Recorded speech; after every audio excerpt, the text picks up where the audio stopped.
안녕하십니까. 바로 보는 TV ombudsman의 김승재입니다. 지난주 연합뉴스TV에선 선관위 자녀시행 의혹 관련 뉴스와 함께 북한의 우주 발사체 발사 실패 소식 등 다양한 뉴스들을 전해드린 바 있는데요. 먼저 지난주 주요 뉴스부터 정리를 해보겠습니다.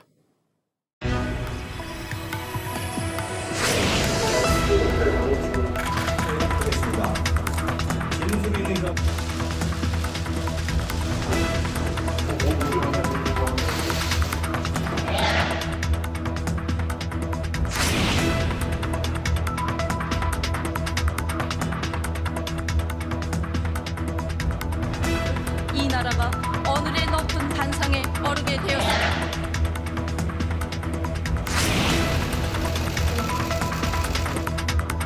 공연 전력은 연 2회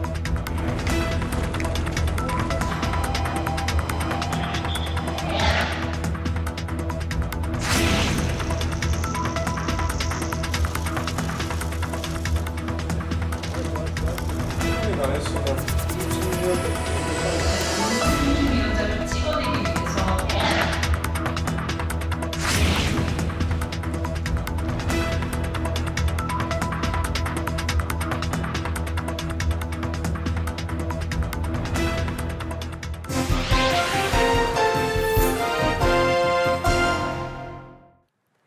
프로야구가 개막한 지 이제 약 2달 정도의 시간이 흘렀습니다.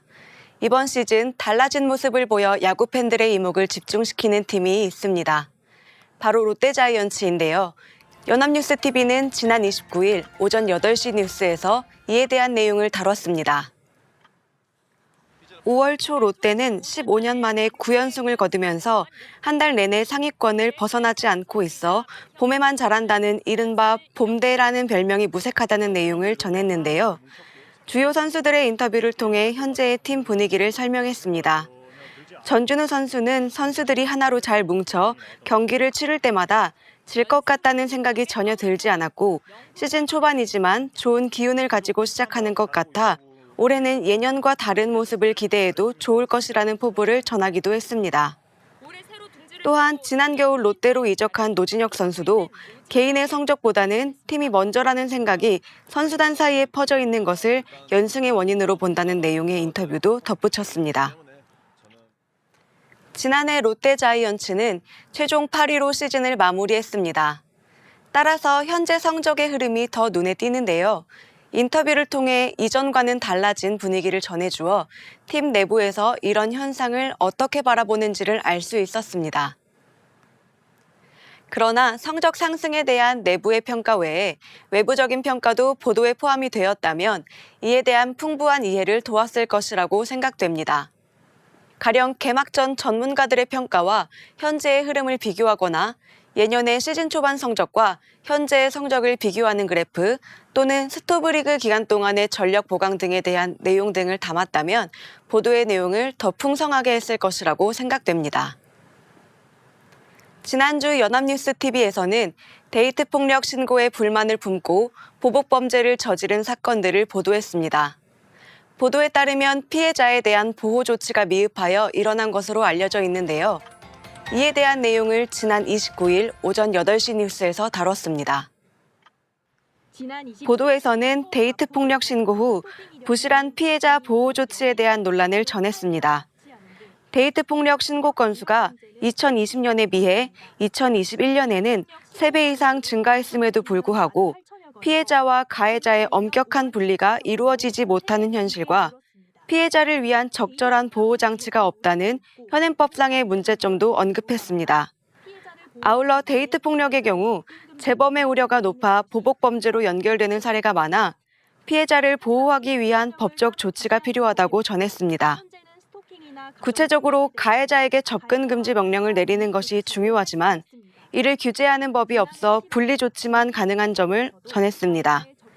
이와 함께 관련 법안이 지난해 7월에 발의되었지만 계류되어 해결되지 못하고 있다는 점, 피해자가 원치 않으면 처벌할 수 없게 하는 반의사불벌죄 조항의 폐지가 필요하다는 지적도 함께 전했습니다.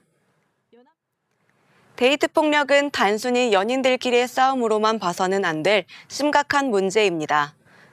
보도에서는 피해자를 보호할 수 있는 법적 규제 마련과 동시에 이에 대한 사회적 논의의 필요성을 제기했습니다. 그 이유로는 관련 법안의 부재를 꼽을 수 있습니다. 그러나 보도에서 활용한 데이트 폭력 신고 건수에 대한 데이터는 2020년 대비 2021년의 증가폭을 보여주어 현재의 상황을 설명하는 데 한계가 있는 것으로 보입니다. 물론 이와 관련된 보도들이 매체를 통해 빈번히 보도되고 있어 시청자들이 상황의 심각성을 인지하고 있으나 정확한 자료를 통해 내용을 전달하는 것 또한 뉴스의 몫이라고 생각합니다. 따라서 추후 관련 보도에서는 경찰청 등의 자료를 통해 보도 시점의 통계 데이터를 제시해 주는 것이 보도 내용의 신뢰성을 높일 수 있을 것으로 보입니다. 비행기 비상구 출입문이 열린 채로 착륙하는 사고가 발생했습니다. 아시아나 승무원과 탑승객들의 적극적인 대응으로 대형 참사로 이어질 수 있었던 사건이 일단락되긴 했지만 기내 안전에 대한 경각심이 사회 전반으로 확산되고 있습니다. 이에 대한 내용을 28일 일요와이드에서 살펴보았습니다. 보도에 따르면 아시아나 항공은 사고 기종인 A321의 비상구석 가운데 레버에 손이 닿는 좌석 1개의 판매를 중단한다고 전했습니다. 뿐만 아니라 에어서울도 동일 기종의 비상구석 판매를 중단했고 일부 다른 항공사들도 이에 대한 정책 변경의 필요성 검토에 착수했다고 덧붙였습니다. 항공사들이 사건 발생 후 정책을 검토하는 이유는 웃돈을 얹어 앞 공간이 넓은 비상구 좌석을 판매하고 있었기 때문이라고 설명했는데요. 이에 대해 항공대학교 송병음 교수는 비상시에 비상구 좌석에 탑승한 사람들이 승무원을 도와 승객을 안전하게 대피할 수 있는지에 대한 검증의 필요성을 강조했습니다. 보도에서 전한 것처럼 다른 좌석들에 비해 간격이 넓다는 이유로 추가 금액을 지불해서 비상구석 좌석을 구입하는 경향이 있습니다. 해당 좌석을 판매할 때에는 비상 상황 발생 시 다른 고객의 탈출을 도울 수 있는 신체 건강한 고객으로 승무원을 도와 협력할 의사가 있는 승객이어야 한다는 조건을 제시합니다.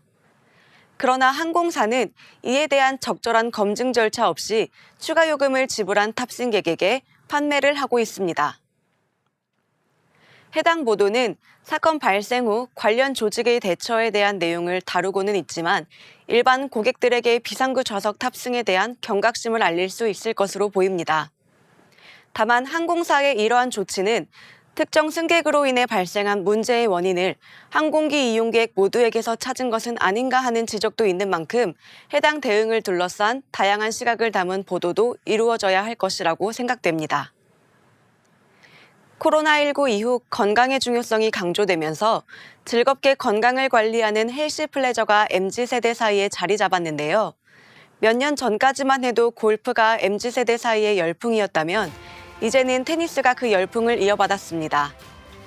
28일 일요와이드에서는 이와 관련된 내용을 다뤘습니다. 보도에 따르면 최근 20, 30대를 중심으로 테니스가 많은 인기를 끌고 있는 것으로 전했습니다. 이러한 현상을 평일에도 붐비는 실내 테니스 연습장의 모습과 유통업계의 분석을 통해 설명했습니다. 이와 함께 테니스를 즐기는 일반 시민들은 테니스를 치는 젊은 인구가 늘어났다고 인식하고 있으며 테니스 레슨을 받기 위해 대기를 하는 경우도 있다고 덧붙였습니다. 한편 야외 테니스 코트 예약이 어려워 늘어난 생활체육 인구를 위해 부족한 테니스 인프라 확충의 필요성을 지적했습니다. 이 보도는 테니스를 즐기는 MZ세대의 증가로 인해 실내 연습장을 찾는 사람들이 늘어났지만 반대로 야외 테니스 코트는 부족해 실제로 야외에서 테니스를 즐기는 사람들은 제한적이라는 내용을 전했습니다. 특히 인터뷰를 통해 실제 테니스를 치는 사람들이 어떻게 느끼고 있는지를 보여주어 테니스가 인기가 많다는 것을 더 잘 이해할 수 있었습니다. 그러나 어떤 이유로 테니스를 즐기는 인구가 증가하게 되었는지에 대한 분석적 내용을 다뤘다면 현상을 이해하는 데 더 많은 도움이 되었을 것으로 생각됩니다.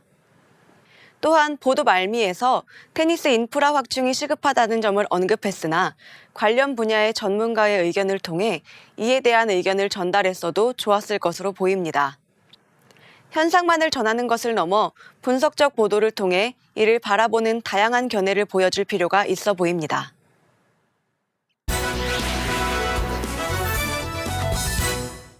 자, 이번 시간은 주말에 방영되는 제작 프로그램을 대학생의 시선으로 분석하고 평가해보는 시간이죠. 캠퍼스 TV 리포트입니다. 이번 주에는 한국외국어대학교 이소연 학생과 함께하겠습니다. 어서 오십시오. 안녕하세요. 예, 반갑습니다.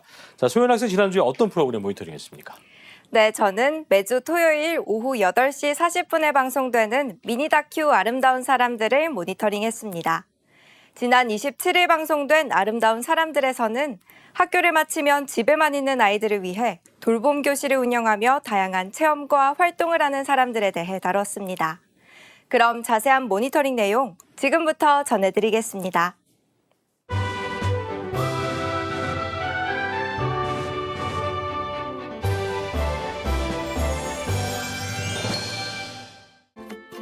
방송은 경기도 포천의 한 시골 마을을 비추며 시작합니다. 이곳에 지역 아이들을 위해 만들어진 특별한 사회적 협동조합이 있다는데요. 아이들의 학교 시간에 맞춰 준비가 한창인 모습을 볼 수 있었습니다. 오늘 재미있는 이색 체험이 펼쳐질 예정이라고 하는데요. 마수키 센터장은 특별한 선생님들을 초대해서 생태 체험을 가려고 준비 중에 있다며 아이들 몰래 서프라이즈로 준비하고 있다고 합니다. 아이들을 깜짝 놀라게 할 체험 프로그램은 과연 무엇일까요? 깜짝 놀라겠지. 마을 인근 계곡 입구에서 특별한 선생님들이 설레는 마음으로 아이들을 기다리는 모습을 보여줍니다. 선생님들은 다양한 의약품과 아이들이 젖을 수도 있으니 수건까지 챙기며 만반의 준비를 한 장면을 볼 수 있었는데요. 선생님들은 오늘도 신나고 즐겁게 라는 구호를 외치며 활기를 불어넣는 모습도 볼 수 있었습니다. 윤옥순 선생님은 우리 마을의 어린아이들을 위해서 부모님들이 직장을 다니거나 시간이 안 되는 그런 분들을 위해 아이들을 돌보기 시작했다고 말합니다. 이 선생님들의 정체는 바로 마을 사람들이라고 하는데요. 동네 어른들이 동네 아이들의 돌봄 선생님이 되었다고 합니다. 드디어 학교를 마치고 아이들이 도착했다는데요.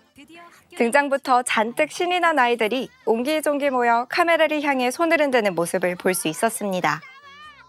지루한 일상과 수업에서 벗어나 마치 소풍을 떠나는 날 같았습니다. 도착한 아이들에게 선생님들의 자기소개 시간이 이어지는데요.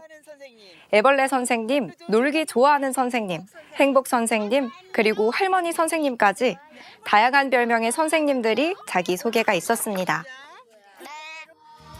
호칭은 선생님이지만 어색함은 전혀 없는 사이로 보였는데요. 누가 보면 진짜 할머니와 손자, 손녀들이라고 해도 믿을만해 보였습니다. 이제 특별한 선생님들과 함께 특별한 교실로 이동해서 수업이 시작됐습니다. 오늘은 생태 체험 수업으로 길가에 핀 들꽃에 대해 설명하는 장면을 볼 수 있었는데요. 선생님은 아기 똥풀에 대해 자식을 위한 부모의 마음이 담겨있는 그런 풀이라며 직접 보고, 듣고, 관찰하며 오감으로 느껴보는 특별한 수업 현장을 엿볼 수 있었습니다. 자연 그 자체가 교실이자 교과서이다 보니 아이들이 지루해할 틈이 전혀 없어 보였습니다.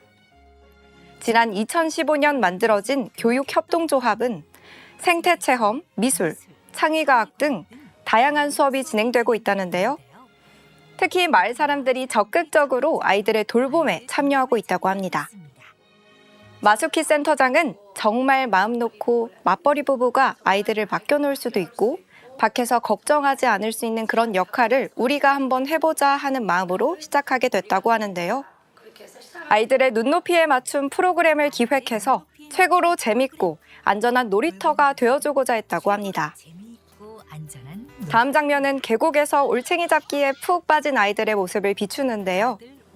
고즈힐 어린이는 올챙이를 잡는 게 너무 좋다며 물속을 이리저리 저어가며 올챙이를 찾았고, 임다운 어린이는 개구리를 영상에서만 봤는데 실제로 보니까 기분이 좋다며 직접 잡은 올챙이를 신기해하듯 쳐다보는 것을 볼 수 있었습니다.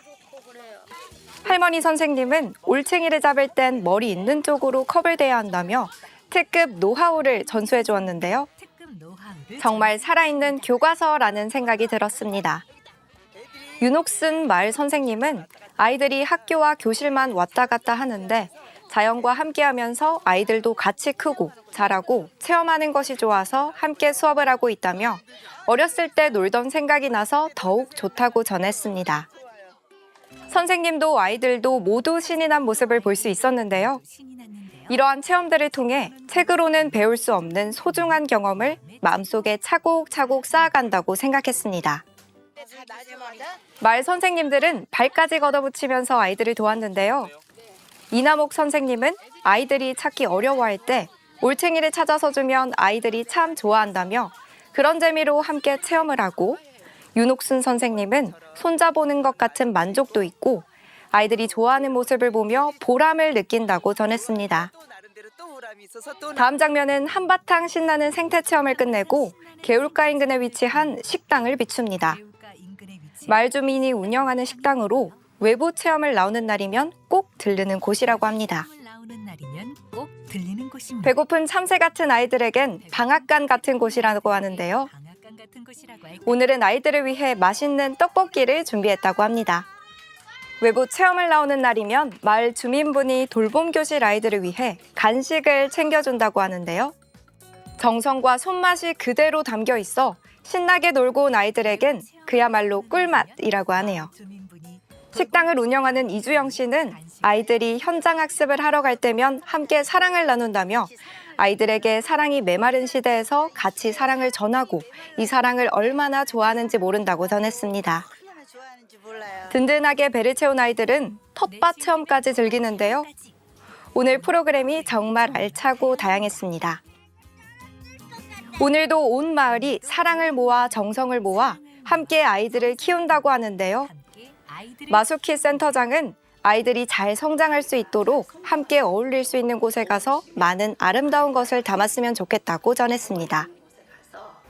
사랑하는 돌봄 친구들에게 오늘도 내일도 지금 현재도 항상 예쁘고 많이 웃고 많이 행복했으면 좋겠다며 사랑한다는 말로 방송은 마무리됩니다. 자, 모니터링한 내용 잘 봤습니다. 소연 학생 이번 미니 다큐 아름다운 사람들 보면서 어떤 점이 가장 인상 깊었습니까? 네, 저는 직접 보고 듣고 관찰하며 오감으로 느껴보는 특별한 수업 현장을 엿볼 수 있었던 것이 가장 인상 깊었는데요. 다양한 체험을 통해 책으로는 배울 수 없는 소중한 경험을 마음속에 차곡차곡 쌓아간다는 생각이 들었습니다. 그랬군요. 자, 그럼 끝으로 이번 아름다운 사람들에 대한 소연영의 한 줄 평 들어보고 마무리 짓겠습니다. 네, 저의 한 줄 평은 마을 사람들의 끈끈함과 사랑을 느낄 수 있는 돌봄 교실입니다. 네, 공감할 수 있는 한 줄 평까지 한국외대 이소연 학생과 함께했습니다. 오늘 말씀 고맙습니다. 고맙습니다.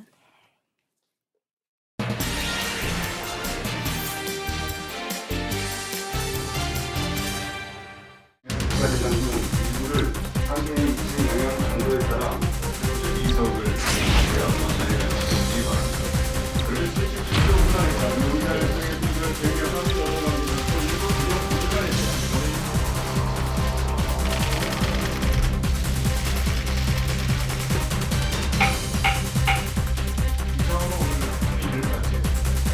시합기수 노동자를 위한 법이 아니거든요. 네? 공기업, 공무원 노조, 예견 노조를 위한 이 법 반드시 심판받을 거예요.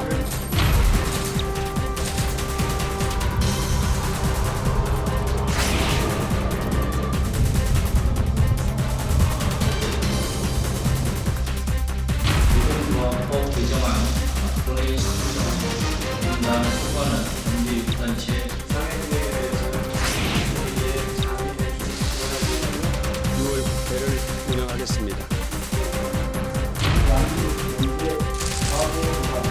본회의에 통과된다면 우리 당은 대통령께 제2요구권 행사를 요청합니다.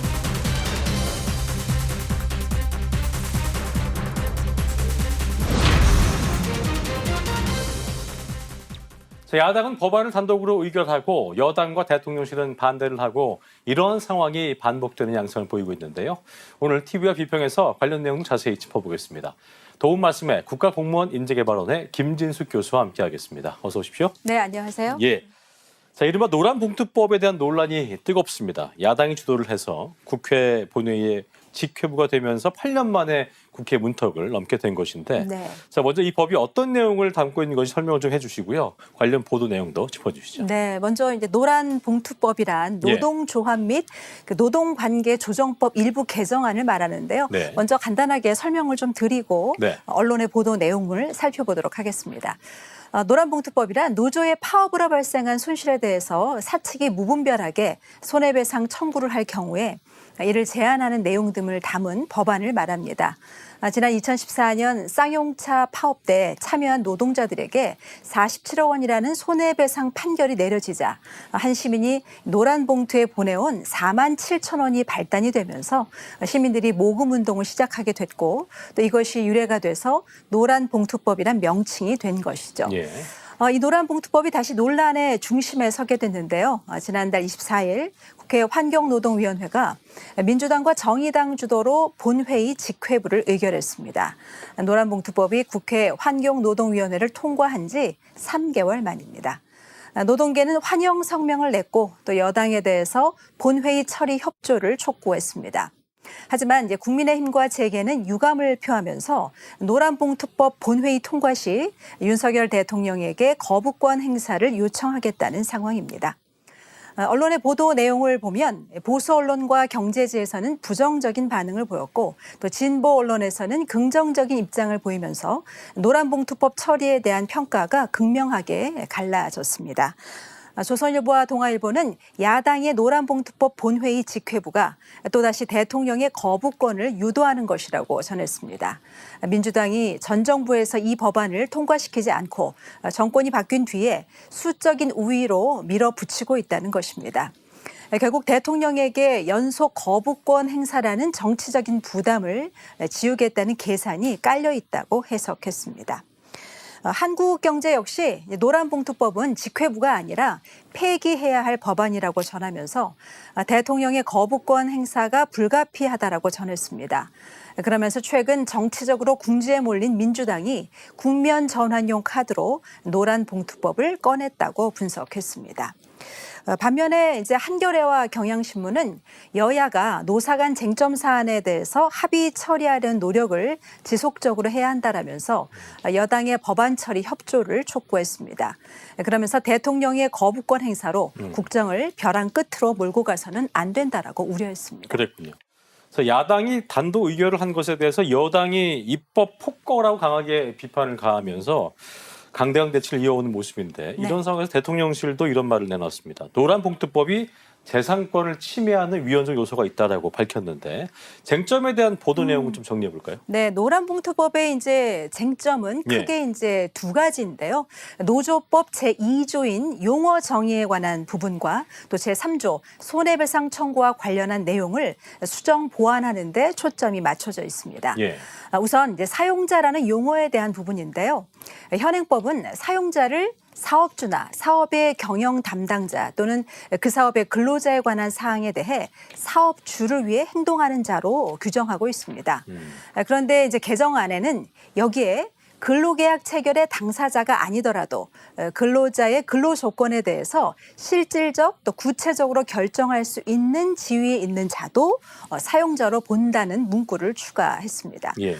이에 대해서 이제 정부와 여당 또 경영계에서는 사용자 개념이 무분별하게 확대돼 원청과 하청 사이에 복잡한 법률 문제가 발생할 것이라고 비판하고 있고 또 반면에 야당과 노동계에서는 대법원이 지난 2010년 원청을 하청 노동자의 실질적인 사용자로 인정한 판례 취지에 맞게 법을 개정해야 한다라고 맞서고 있는 상황입니다. 다음 쟁점은 불법 파업에 대한 손해배상 청구에 대한 부분인데요. 개정안은 법원이 손해배상 책임을 인정하는 경우 귀책 사유와 기여도에 따라 개별적으로 책임 범위를 정해야 하고 또 신원 보증인은 배상 책임이 없다는 내용을 추가했습니다. 간단하게 말해서 손해배상에 대한 면책 범위를 넓힌 것인데요. 그동안 사측이 파업 기간 손실을 이유로 노동자 개인을 상대로 이제 많은 금액의 손해배상 소송을 제기해서 그 과정에서 목숨을 잃은 노동자들이 있었기 때문입니다. 당연히 이제 노동계에서는 반기는 모습이지만 이제 경제단체에서는 노란봉투법이 시행되면 파업 만능주의가 만연해서 산업 현장이 큰 타격을 받게 될 것이라고 주장하고 있습니다. 보수 언론과 경제지는 기업의 재산권 역시 침해받아서는 안 된다라면서 노란봉투법의 부정적인 영향을 강조했습니다.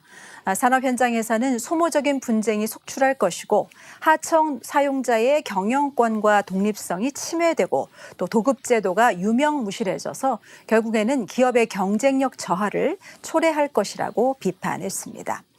반면에 이제 진보 언론에서는 노란봉투법의 필요성을 강조하면서 하청 특수고용직 노동자들도 노란봉투법 통과를 촉구하고 있다라고 전했습니다.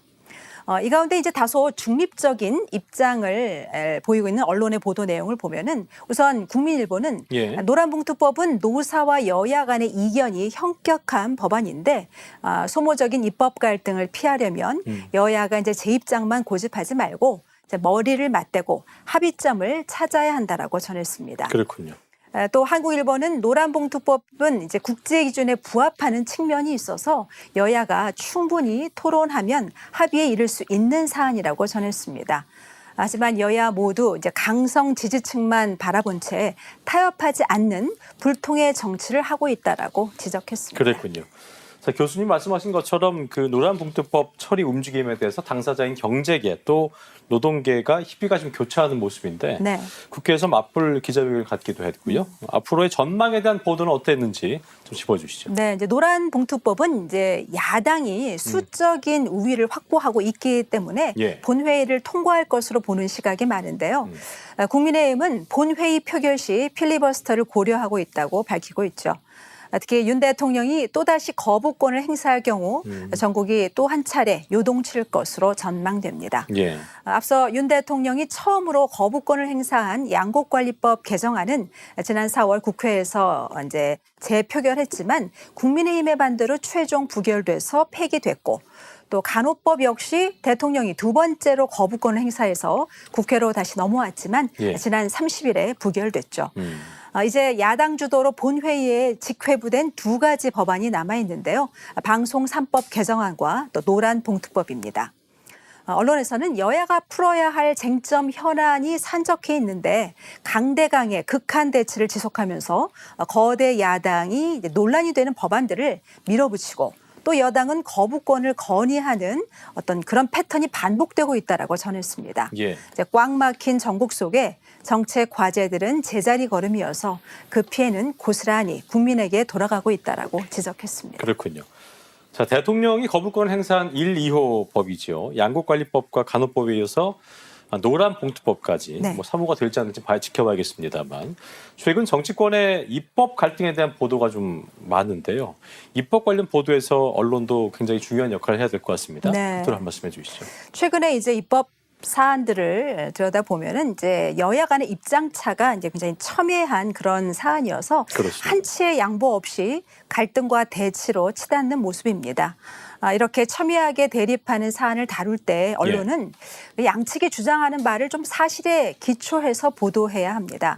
하지만 오히려 언론이 진영의 입장을 대변하면서 논란을 부추기고 있는 모습입니다. 한쪽의 입장과 주장만을 실어서 기정사실화한다든지 심지어 대통령의 거부권 행사 같은 아직 결정되지 않은 내용을 거의 확실시하면서 방향을 유도하는 듯한 인상을 주기도 하는데요. 이러한 태도는 바람직하지 않다고 생각합니다. 또 정확하고 절제된 표현 대신에 다소 이제 과장되고 혐오감을 부추기는 언어 사용도 아쉬운 대목이라고 볼 수 있을 것 같습니다. 뭐 기업은 절규하는데 파업 조장법은 폭주한다. 뭐 대한민국을 불법 파업 공화국으로 몰아넣는 무제한 파업법이다. 뭐 이런 식의 표현들은 국민들을 불안감에 휩싸이게 하거나 국론을 더욱 분열시킬 수 있는 표현이라는 생각이 듭니다. 언론은 이제 졸속 입법이 되지 않도록 법안을 좀 더 꼼꼼하게 들여다보고 부작용을 줄이는 데 초점을 맞춰야 할 것입니다. 언론이 이러한 노력을 기울일 때 여야도 머리를 맞대고 다양한 목소리를 들으려 할 것이고 거기서 이제 정책적인 접점도 찾을 수 있을 것이라는 생각이 듭니다. 네, 저도 새겨드려야겠네요. 자, 지금까지 국가공무원 인재개발원의 김진숙 교수와 함께했습니다. 오늘 말씀 고맙습니다. 네, 고맙습니다. 자, 자, 저희 옴부즈맨 제작진이 여러분의 다양하고 소중한 의견들을 기다리고 있습니다. 방송을 보시고 느낀 소감을 연합뉴스 TV 홈페이지 내 시청자 게시판이나 SNS로 보내주시면 됩니다. 저희는 다음 주 시간에 다시 인사드리죠. 여러분 고맙습니다.